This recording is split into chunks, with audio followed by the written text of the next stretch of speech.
The breakdown morning was quiet in Palo Alto. The sun stretched itself slowly over the horizon, painting the streets in soft gold. Sundar Pichai had woken earlier than usual, his mind full of meetings and deadlines, but his heart heavier than he cared to admit. He slipped into his sleek black Tesla and started driving down University Avenue, ready for yet another long day.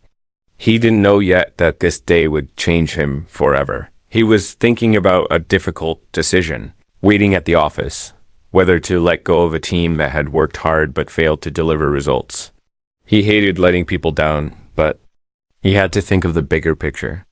As he tapped the steering wheel absently, his phone buzzed with notifications he ignored. He needed a few quiet moments before the storm. But then something strange happened. His Tesla began to shudder. The lights on the dashboard blinked in a way he had never seen before. Before he could react, the car gave a loud mechanical groan and rolled to a stop right in the middle of an empty road. He tried pressing the start button again. Nothing. He checked the battery indicator. Fully charged. Something else was wrong. He sighed and rubbed his temples. Of all days, today. Outside, the wind picked up and carried with it a faint smell of rain. He opened the door and stepped out to check, hoping he could figure it out on his own. But as he knelt to look at the wheels and wires underneath, he realized he had no idea what to do. He was Sundar Pichai, CEO of one of the biggest companies in the world, but here he was, stranded, powerless, and embarrassed. And then he heard it, the soft sound of a bicycle bell. When he turned, he saw a little girl riding toward him. She couldn't have been more than 11 or 12. She wore a faded yellow dress with tiny white flowers, and her long dark hair was tied into 2 braids. Her bicycle was rusty, but she pedaled with determination, her small face serious.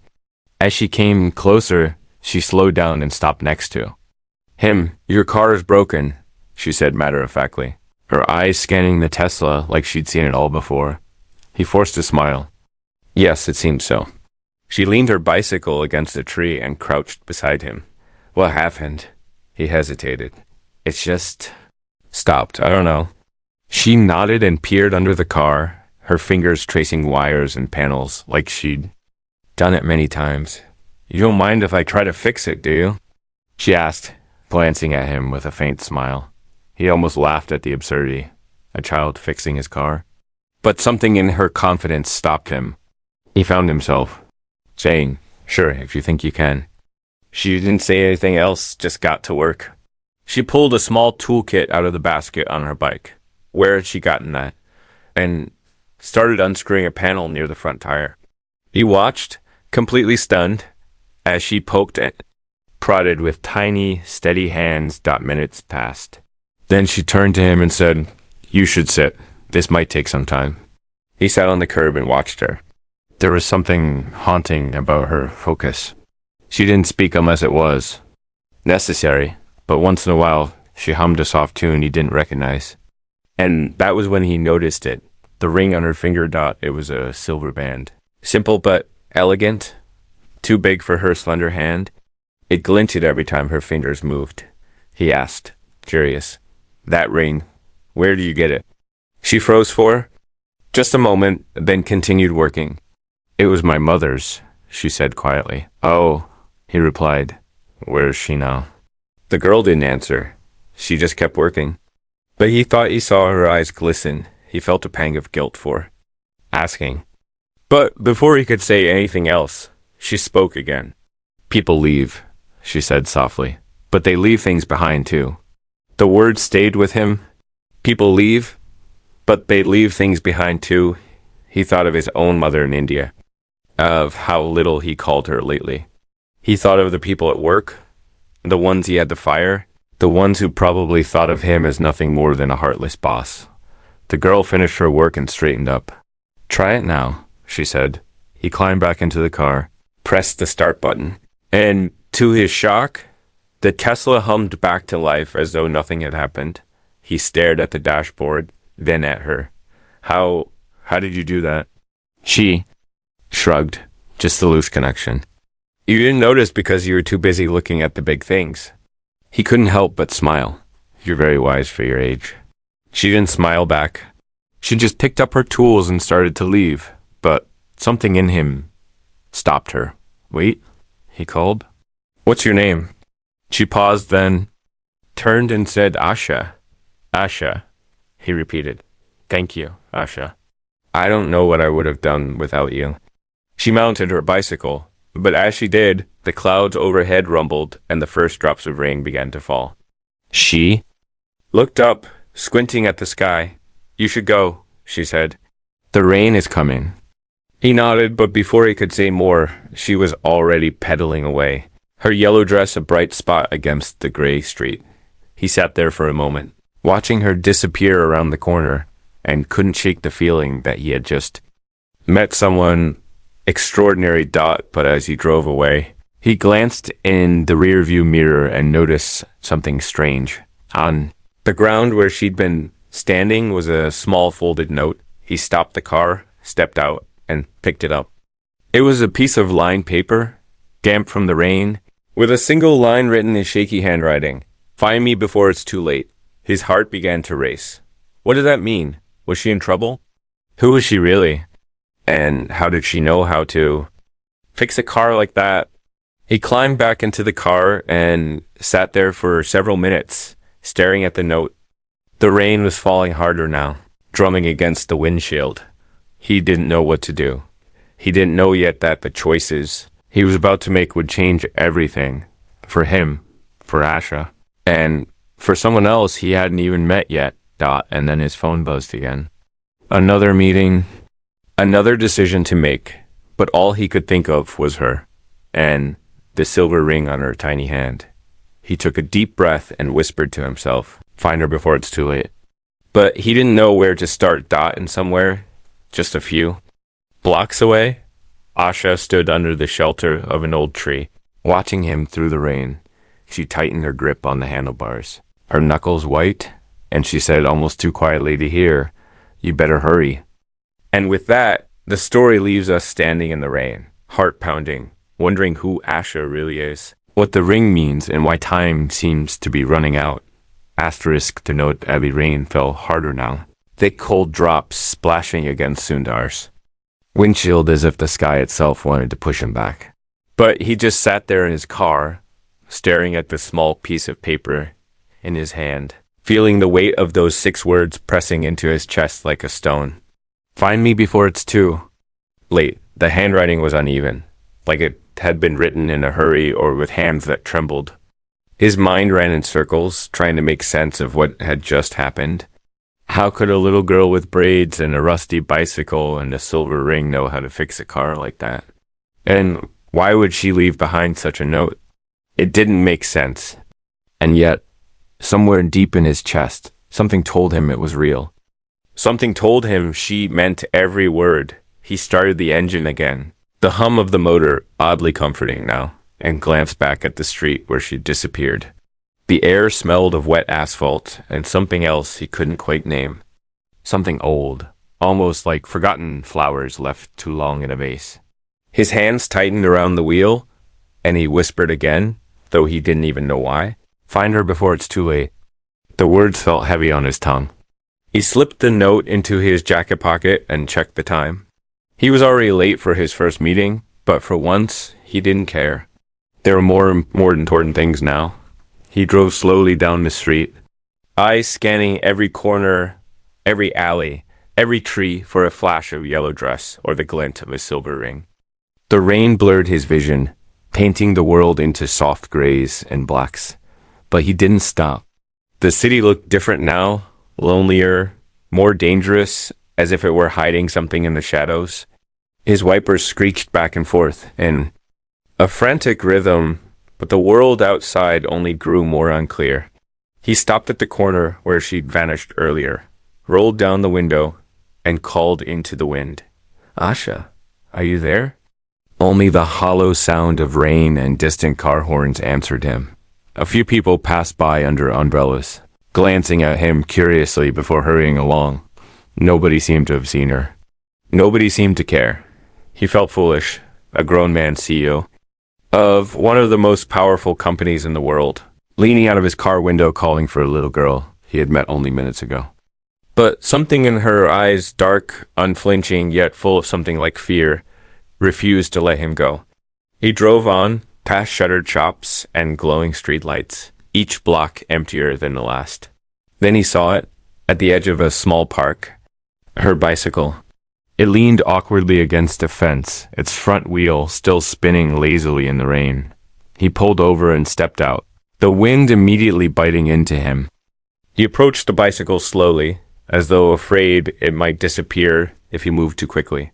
The yellow paint was chipped and peeling, and the basket was missing a handle. The chain hung loose, but it was hers. He was sure of it. She must be nearby. Asha? He called again, louder this time. It's me, I just want to talk. Silence. He looked around. The park stretched out before him, dotted with oak trees and benches, the grass already glistening with water. In the distance, he thought he saw something, a shadow moving between the trees.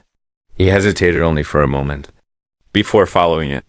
The ground was slippery, mud sucking at his shoes, but he kept going, every nerve in his body alive now. The deeper he went, the darker it became, the branches above blocking what little light the street lamps gave off. Then he heard it, a soft sound. Like a sob dot, he stopped, straining to hear. And then again, a small cry, muffled as though someone were trying hard not to make a noise. It came from behind a massive tree just ahead. He stepped closer, heart hammering, and there she was.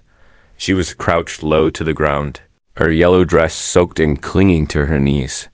Her braids had come loose, strands of hair plastered to her cheeks. Her face was hidden in her arms, and her shoulders shook as though she were fighting some invisible enemy. The silver ring on her finger caught what little light there was, flashing. Like a warning, Asha, he said gently, not wanting to startle her. She stiffened at the sound of his voice, but didn't turn around. He crouched a few feet away, keeping his distance. It's me, he said again, softer this time. I saw your note. Her head lifted slightly, just enough for him to see her eyes, glistening. She didn't speak, but something in her gaze begged him to stay. I don't know what's happening, he admitted, his own voice unsteady now. But if you tell me, I'll help you. For a long moment, neither of them moved. The rain kept falling, drenching them both, but neither seemed to care anymore. Finally she spoke, her voice so quiet he almost didn't hear it. They're coming, she whispered. He frowned. Who? Her hands clenched into fists, and her jaw tightened as though saying the word would make them real. But then she met his eyes and said it anyway. The ones who took her. His blood ran cold. Your mother? He guessed she nodded once, then dropped her gaze to the ground. And they'll take me too, if you don't stop them. He didn't know what to say. The words didn't even make sense, but the fear in her eyes was real, and the weight of that ring on her finger seemed heavier now, as though it carried secrets too big for her small frame. Asha, he began, choosing his words carefully. Who are they? And why would they want to hurt you? She shook her head, strands of hair sticking to her lips. Because she knew something, she said bitterly. She wore this ring too. He looked at the silver band again. What does it mean?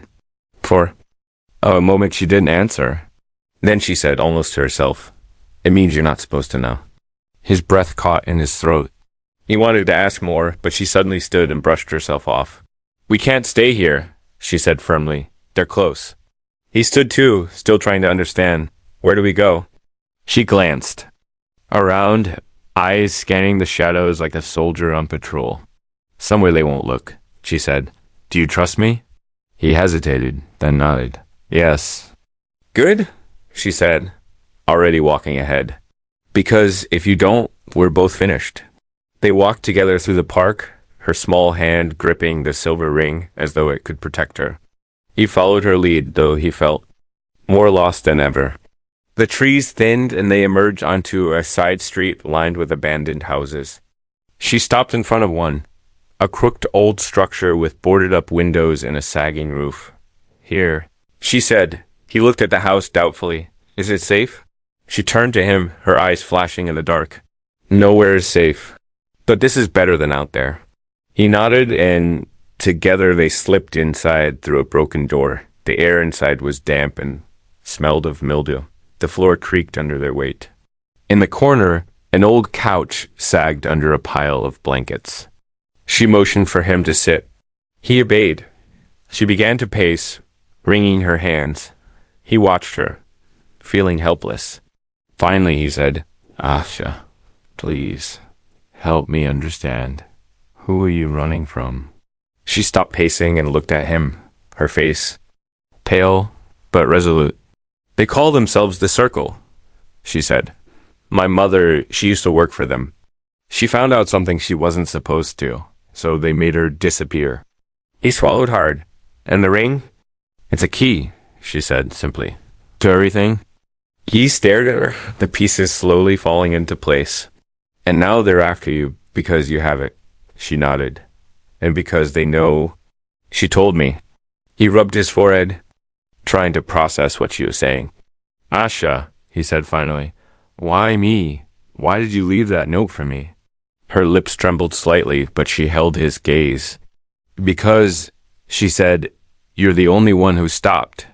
The words hit him like a punch.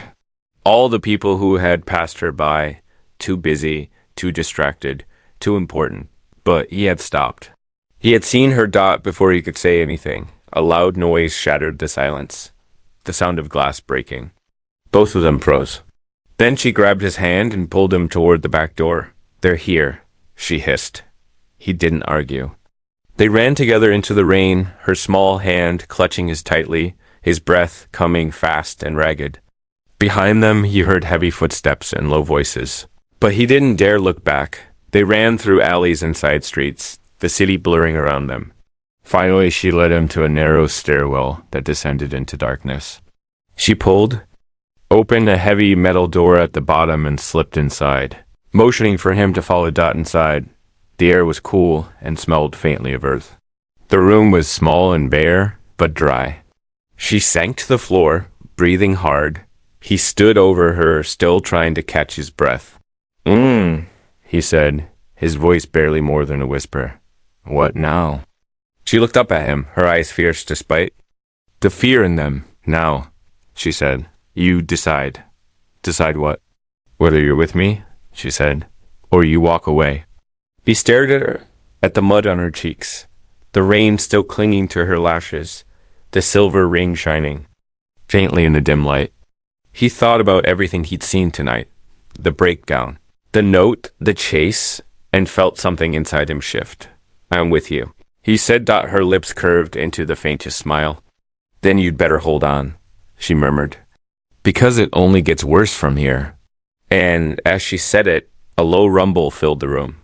Not thunder this time, but something heavier, closer, like machinery coming to life. He turned toward the sound, his stomach tightening, and then a panel in the far wall began to slide open, revealing a corridor lit by a cold, bluish light.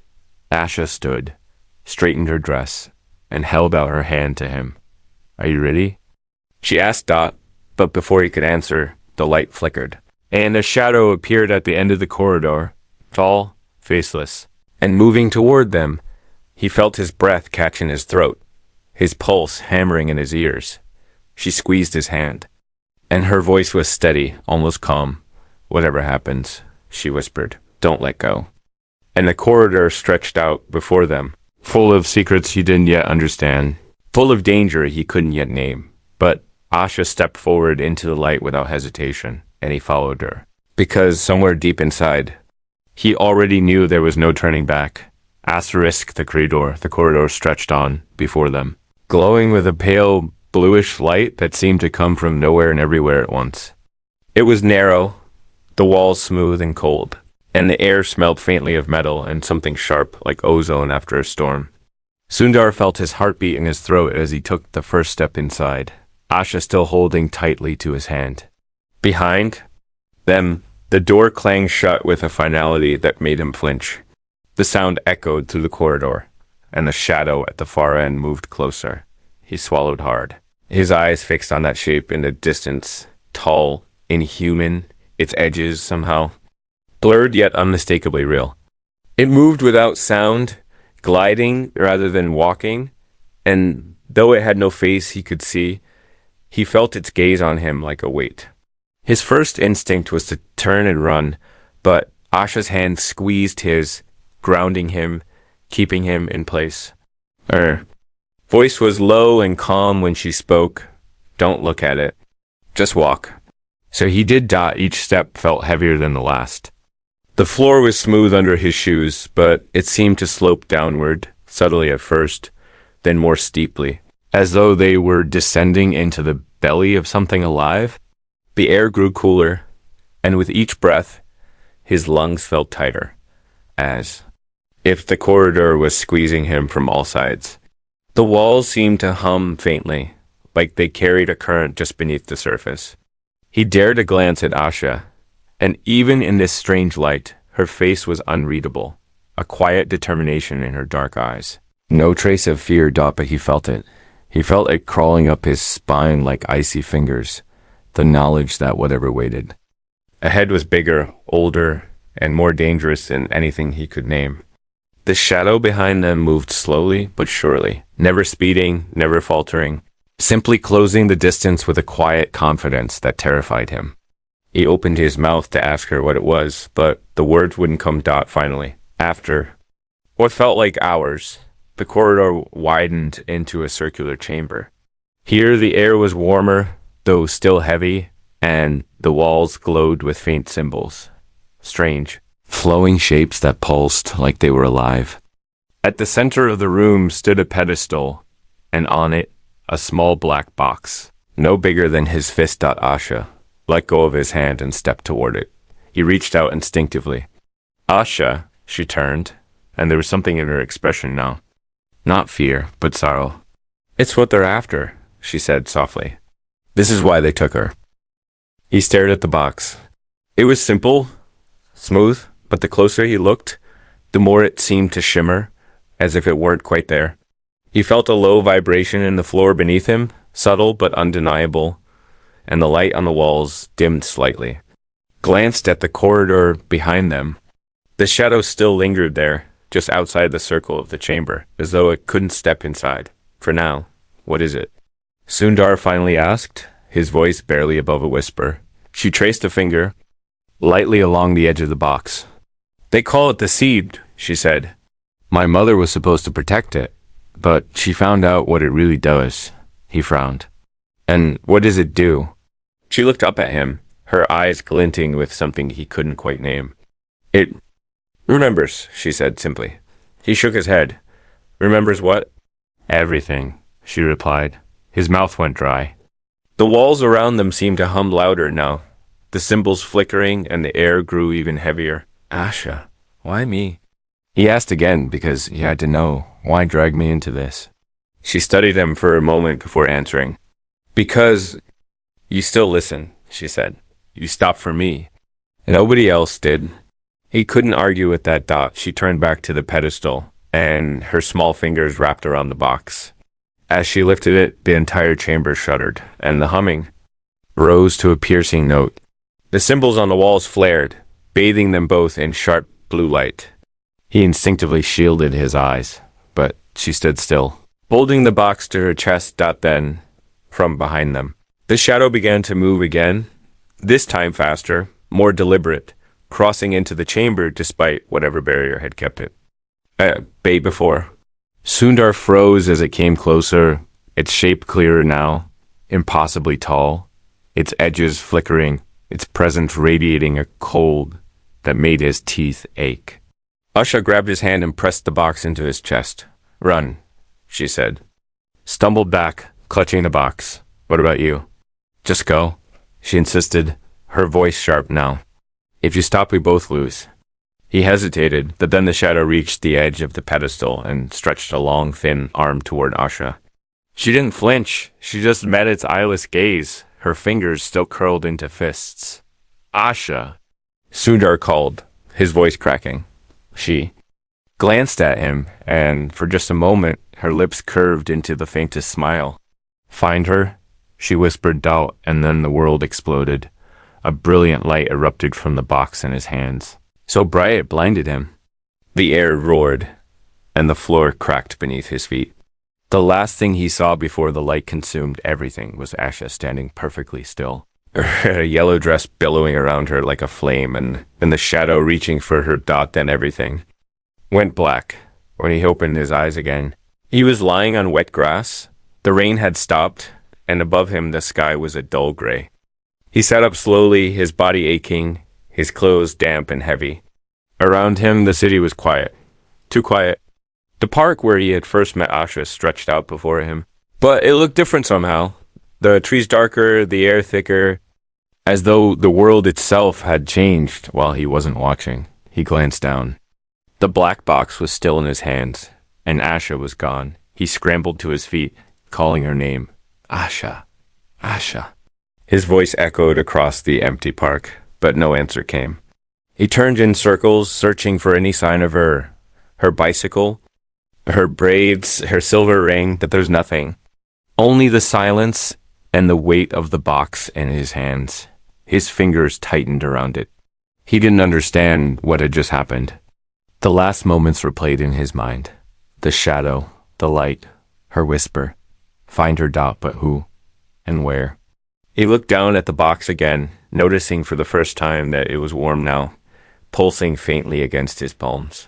He brushed his thumb over its surface, and the symbols from the chamber flashed briefly across it, glowing a soft blue. Then they faded, leaving only a single line etched into the metal dot. You are not too late. He stared at it, the words sinking into him slowly. Somewhere out there, she was waiting. He didn't know where to start, but he knew he couldn't stop now. He slipped the box into his jacket and began to walk. The streets were empty as he moved through the city, his shoes splashing through shallow puddles. Storefronts stood dark, their windows streaked with rain. Cars sat motionless at intersections, their drivers nowhere to be seen. It was as if the entire world had paused, holding its breath, waiting for him to take the next step. And then he heard it, a faint sound, barely louder than the wind. A melody. He stopped, listening closely. It was the same tune she had hummed. While fixing his car. The sound came from somewhere ahead, winding through the streets like a thread, pulling him forward. He followed it, his pace quickening, his chest tight. The closer he got, the clearer it became, soft and sweet, but with an undertone of sadness. He turned a corner and found himself in front of an old stone building he didn't recognize. Its doors were carved with the same strange symbols he had seen in the chamber. The melody floated out from somewhere inside. He pushed the door open. The air inside was warm and smelled faintly of candles and earth. A narrow staircase descended into darkness. The melody came from below. He took a deep breath and began to climb down. The steps creaked under his weight, and the walls felt close around him. He could hear his own heartbeat now, mingling with the song. At the bottom of the stairs was another door, this one marked with a single symbol, the same one that had appeared on the box. When he first touched it, he pushed it open and stepped into a room that took his breath away. The walls were lined with shelves, each filled with objects that glowed faintly. Books, stones, rings, keys, each one humming softly like they were alive. At the center of the room stood a figure, her back to him, Asha. He called, his voice almost breaking. The figure turned slowly. It wasn't her. It was a woman, older, with the same dark hair and quiet strength in her eyes. On her finger was a silver ring, identical to Asha's. She looked at him for a long moment, then spoke. He found the seed. She said, her voice low and steady. He nodded, unsure what to say. Good, she continued. Because now you must plant it. He frowned. Where is Asha? The woman's eyes softened, but her lips pressed into a thin line. She is where she was meant to be, she said. But she can't come back, not yet. He felt the words like a blow, but he refused to accept them. No, he said, shaking his head. She told me to find her. The woman stepped closer, her gaze piercing. "And you will?" she said. "But first you must finish what she started."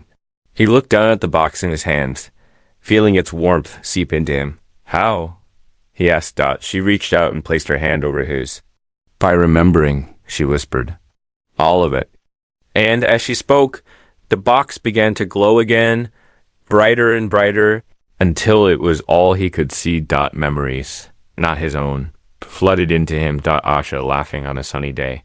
Her mother singing to her in a quiet kitchen, the circle watching. From the shadows, the seed being hidden away, and the chase that followed. And then her face again, standing in the corridor, her eyes full of something he finally understood. Dot trust Dot when the light faded. He was alone again. The woman was gone, but the melody lingered, wrapping around him like a promised Dot and in his hand. The box pulsed once more, revealing a new line of words. She is waiting where it all began. His breath caught. The park. He turned and ran back the way he came, the words ringing in his ears. And somewhere, in the quiet of the empty city, a small voice whispered, "Don't let go." The park came into view just as the first rays of dawn broke over the horizon. He skidded to a stop at the edge of the grass, his eyes scanning every corner. Dot, and then he saw Dot at the base of the old oak tree. Her bicycle leaned against the trunk. Dot, and next to it, a faint figure in a yellow dress, her braids swaying gently in the morning breeze. She turned slowly, her eyes meeting his, but before he could take a step toward her, the ground beneath him cracked open, and the shadow rose again, taller, darker, closer than ever. Asha's voice cut through the wind, sharp and clear. "Remember?" She called Dot, and the light from the box flared one last time, illuminating everything, and the screen fades to black, leaving us with the image of her outstretched hand, the box glowing between them, and the shadow looming above, a question hanging in the air. Unanswered. Dot asterisk. The choice of light from the box was so bright now that Sundar had to shield his eyes, though he could still see her through his fingers. Asha, standing just beyond the shadow, her yellow dress rippling like flame in the morning wind. She stood with her back straight, her braids loose now and whipping around her face, her small hands clutching the silver ring on her finger, her eyes locked onto his, steady and full of something he could finally name. Faith. And behind her, that dark shape loomed higher, so tall it blotted out the faint dawn sky, its formless edges shifting like smoke, its presence pressing down on the earth so hard that Sundar could feel the ground vibrating beneath his feet. He tightened his grip on the black box, the heat of it seeping through his jacket and into his skin until it almost burned. The crack in the earth yawned wider now, jagged and deep, swallowing blades of wet grass and sending tiny stones tumbling into the darkness below. The wind howled, carrying the faint scent of ozone and dust, and the air shimmered with something he didn't understand but could feel in his bones, a kind of pressure, like being at the bottom of the ocean. Asha's voice cut through the roar. It was soft but strong, and somehow it reached him even through the storm. "You have to choose," she said. Her words hung in the air between them, heavy and clear. He took a step forward, unsure if the ground would hold, and called out, his voice hoarse. "Choose what?" Her gaze shifted. For the first time, she looked afraid, but only for an instant. Then her chin lifted again, her fingers tightening on the ring. "Whether to finish it," she answered, "or to let it finish you." The shadow behind her moved then, stretching an arm, or something like an arm, toward her. It was no longer gliding. Now it lunged, its form sharper, faster, more hungry. And in that moment, Sundar understood what she meant. The seed, the box, it wasn't just a key, it was a weapon. Or maybe something worse. And it only worked if someone was willing to use it. He looked down at the black box, at the faint blue symbols flickering across its surface. It seemed alive now, pulsing in his hands like a second heartbeat. He could feel it waiting for him to decide. Asha's voice came again, louder now, tinged with urgency. "If you open it, there's no going back." He swallowed, his throat dry. "And if I don't?" She hesitated, then said simply, "Then we're both gone." The words settled over him like a weight. The ground cracked louder, the shadow roared, a sound that wasn't quite sound, more like a pressure that rattled his teeth and sent a sharp pain shooting behind his eyes. The morning light dimmed as the shadow expanded, curling around Asha like a dark fog dot. She didn't move. She just kept watching him. He thought of everything that had brought him here. The quiet morning in his car, the unexpected breakdown, the little girl who had appeared from nowhere and fixed his Tesla like it was nothing, the note she'd left behind, the chase through rain and alleys and hidden corridors, the way her small fingers had pressed the box into his chest before the world went white. All of it had led here. To this, he looked at her, and she nodded once. "Then tell me what to do," he called Dot, and for the first time, her lips curved into a faint smile. Not sad this time, but fierce. "Just remember," she said. He didn't know what she meant, but there was no more time to ask. The shadow struck, its dark limbs slashing through the air toward her. She braced herself, her ring flashing in the dim light, but she didn't flinch. Dot, and that was when he moved. He lifted the box, both hands gripping it now, and pressed his thumbs into the faint symbol on its surface. The heat intensified instantly, so hot he could smell the faint scent of his jacket charring where it touched the box. The symbols flared brilliant blue, then white, then something beyond color altogether. The ground beneath him buckled and cracked. Wider, but he stood his ground, his heart hammering, his breath loud in his ears. Dot, the box open. Dot, but not in the way he expected. Dot, it didn't unfold or snap or even break apart. Instead, the surface dissolved into light, spilling upward like water flowing in reverse. And in that light, he saw things, flickering images rushing past him faster than he could catch them. Asha as a baby in her mother's arms. A quiet kitchen. The smell of bread baking. Men in dark suits watching from the edge of a playground. A woman, her mother, standing in a circle of glowing symbols, her hands outstretched. The silver ring catching the light as she whispered something Sundar. Couldn't hear Dot, and then he saw himself. Not just here, but younger. A boy in India, sitting cross-legged on the floor, listening to his grandmother tell stories of shadows and seeds and guardians. Stories he had forgotten. Stories that weren't stories at all. Dot, the light poured out of the box and into the air, wrapping around the shadow like chains. The creature shrieked, not with a voice, but with a deep, guttural vibration that shook the sky itself. It thrashed, but the light held, searing through it in ribbons of blue and silver. And through it all, Asha stood still, her eyes locked on his, her lips moving silently. He understood now. The sea didn't destroy. Dot remembered Dot, and in remembering, it bound the shadow back to where it belonged. He tightened his grip and let the light keep flowing, feeling it burn through him and out of him, feeling it take from him all the memories he didn't know he still carried. His grandmother's stories, his mother's prayers, the quiet moments he'd ignored in the rush of his own ambition, all of it rushing into the air. Weaving itself into the chains of light, the shadow screamed again, then began to shrink, pulling inward, collapsing into itself as the light tightened around it. Dot, and then silence. The earth stilled. The air cleared. He stood there, gasping, his arms trembling from the effort. The box was gone now, only faint ash on his palms where it had burned itself out. And the shadow was no more Dot, but Asha was gone too. He staggered toward the tree where she had stood, calling her name. Asha? Asha. But the park was quiet. Her bicycle was still leaning against the oak, but the grass where she had stood was empty. He sank to his knees, staring at the ground. Dot, then he noticed something in the grass. The silver ring. He picked it up carefully, turning it over in his fingers. It was still warm, still faintly humming, and inside the band was a line of tiny etched words he hadn't seen before. You remembered? He closed his fist around it, pressing it against his heart. The wind whispered through the branches above, and for a moment he thought he heard her voice again, soft but certain. You're not finished yet. He rose slowly, tucking the ring into his jacket pocket. The morning light had returned now, bright and clean, and the park looked ordinary.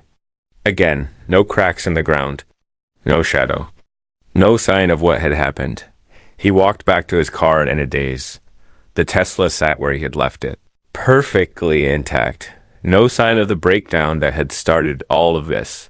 The dashboard screen glowed faintly when he climbed in, and to his surprise, a message was waiting there, one he hadn't seen before. Thank you. Keep going. He stared at it for a long time, then started the car. The streets outside were alive again. People walked their dogs, children rode bikes, cars passed by with horns, and laughter. It was as if nothing had changed. But he knew better. He drove aimlessly for a while, letting the city move around him, his mind still heavy with everything he had seen. He didn't know what came next. He only knew that she had trusted him to find her, and that meant he would. He stopped at a quiet cafe and sat at a corner table, the ring still warm in his pocket.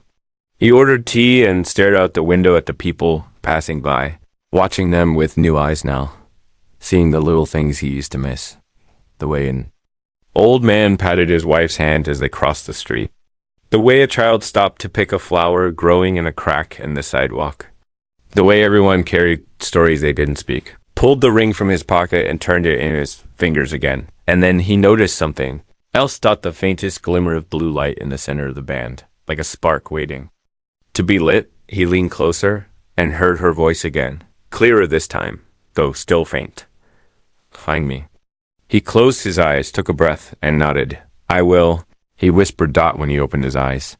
The light in the ring had grown stronger, Dot, and in the reflection of the cafe window. Just for an instant, he thought he saw her standing in the street outside, her yellow dress bright against the gray, her braids swaying in the breeze. She smiled, and then she was gone. He stood quickly, knocking over his tea, and rushed outside. The street was crowded, but there was no sign of her, Dot only. A faint trail of wet footprints leading away from the cafe, glowing faintly blue, already fading. He followed them, Dot, through alleys and corners. Across bridges and through markets, he followed, never running now. Just moving with quiet determination, Dot, the footprints led him to the edge of the city, where the buildings gave way to hills and open sky. There, in the distance, stood another oak tree, taller, older, its branches heavy with leaves. Dot, and beneath it, faint but unmistakable, stood Asha. She lifted her hand slowly, and the silver ring on his finger flared in answer. He felt his chest tighten. His eyes sting Dot, but before he could take another step, the ground beneath the tree shimmered, and the shadow began to form again, weaker this time. But still there, Dot. Asha didn't move. She just looked at him. Waiting, Dot, and he understood. This wasn't the end, Dot, not yet. He clenched his fist around the ring, feeling it pulse with heat and memory, and began walking toward her, toward the tree, toward the shadow, toward whatever waited next. And as he did, the wind carried her voice once more, steady and unafraid. Don't let go. Asterisk, the guardian, the wind pressed against Sundar as he walked toward the tree. It wasn't a normal wind anymore. It carried whispers that wrapped around him, faint voices that seemed to know his name, words he couldn't quite understand but felt deep in his bones. The earth beneath his feet vibrated with every step, as though the roots of the old oak were alive and waiting. The closer he got, the stronger the pull became. The footprints that had guided him here were fading now, but the faint blue glow of the ring on his finger grew brighter, like a beacon calling him forward. The shadow at the base of the tree shifted restlessly, its edges curling and writhing. Like smoke and water, but it didn't strike yet. It was waiting too.